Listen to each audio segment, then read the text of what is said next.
రాజకీయం నిరంతరం కూడా అగ్నిని రాజేస్తూనే ఉంటుంది. దీనికి ఉదాహరణగా పిఠాపురంలో జరుగుతున్న పరిస్థితులు మనం గమనించవచ్చు.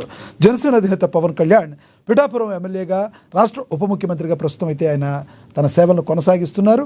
అయితే కొంత ఆయనకి ఇబ్బంది ఉండటం వలన హాస్పిటల్లో ఉండడం వలన ఆయన మరొక వారం రోజుల్లో డిశ్చార్జ్ అవుతారు. తర్వాత ఆయన రాజకీయ రంగంలోకి, రాజకీయ క్షేత్రంలోకి, ప్రజాసేవలోకి ఆయన వస్తారు. దీనిలో ఎటువంటి డౌట్ లేదు.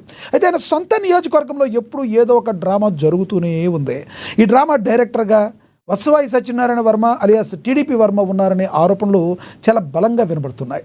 చిన్న చిన్న విషయాలను పెద్ద పెద్దదిగా చేస్తూ కూటమి పొత్తుకు విఘాతం కలిగించేలాగా వర్మగారి ప్రవర్తన ఉందంటూ అనేక మంది ఆరోపిస్తున్నారు.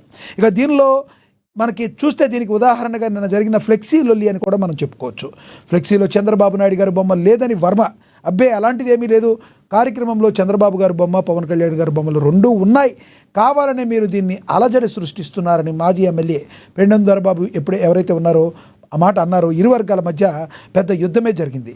ఇదిలా ఉంచితే పెండెం దొరబాబు వలస నాయకుడిని, కూటమిని ఓడించాలని చూసిన దొరబాబు జనసేనలో ఎలా ఉంటారంటూ వర్మ చెప్పుకొస్తున్న తరుణంలో పవన్ అభిమానులు, రాజకీయ విశ్లేషకులు అనేక ప్రశ్నలు అయితే లేవనెత్తారు. పిఠాపురంలో మాజీ ఎమ్మెల్యే పెండెం దొరబాబు వైసీపీ నుండి జనసేన పార్టీలో చేరారని వైసీపీ కోవర్ట్ అంటున్న నిన్నటి నుండి మరి తెలుగుదేశం సోషల్ మీడియాలో ఇలా ట్రోల్స్ జరుగుతున్నాయని కొంతమంది చెప్తున్న మాటలో వాస్తవం ఉందా లేదా? 2014లో అధికారంగా ఉన్నప్పుడు ఏకంగా 23 మంది వైసీపీ ఎమ్మెల్యేలను పార్టీలోకి తీసుకున్నారు అని గుర్తు చేస్తున్నారు. 2024లో కూడా ఆనం రామనారాయణ రెడ్డి, మేకపాటి చంద్రశేఖర్ రెడ్డి, సి రామచంద్రయ్య, ఎన్సివి నాయుడు, వసంత కృష్ణప్రసాద్, పార్థసారథి లాంటి ఎందరో వైసీపీ నుండి టీడీపీలో చేరలేదా అని వారు నిలదీస్తున్నారు. ఇక వారిలో కొంతమందిని ఏకంగా మంత్రులను కూడా చేశారు చంద్రబాబు గారు. మరి వీరిలో వైసీపీ కోవర్ట్లు ఎంతమంది ఉన్నారు?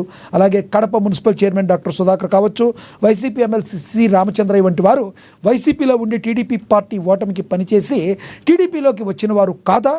వారిని ఎందుకు మీ టీడీపీలో చేర్చుకున్నారు? అలాగే చంద్రగిరి నుండి కుప్పం, మంగళగిరి వెళ్ళిన చంద్రబాబు, లోకేష్, కారంచేడు నుండి రాజమండ్రి వెళ్ళిన పురంధరేశ్వరి, గుడివాడ నుండి హిందూపురం వెళ్ళిన బాలకృష్ణ వలసలు వెళ్ళినట్టు కాదా? ఇది వర్మ టీడీపీ మీద చేస్తున్న యుద్ధం కాదా? వర్మగారు పవన్ కళ్యాణ్ని ప్రశ్నిస్తున్నారా, లేక టీడీపీ అధినాయకత్వాన్ని ప్రశ్నిస్తున్నారా అని ప్రశ్నల వర్షాన్ని కురిపిస్తున్నారు. అంతేకాదు 2024లో పిఠాపురం టికెట్ ఇవ్వలేదని చంద్రబాబు మరియు లోకేష్ల ఫోటోలు తగలబెట్టించిన వర్మ ఇప్పుడు చంద్రబాబు ఫోటో లేదని కావాలనే గొడవ చేస్తుంటే చూస్తూ ఊరుకుంటారా? కాబట్టి దొరబాబు ఎదురు తిరిగారు, నిలదీశారు.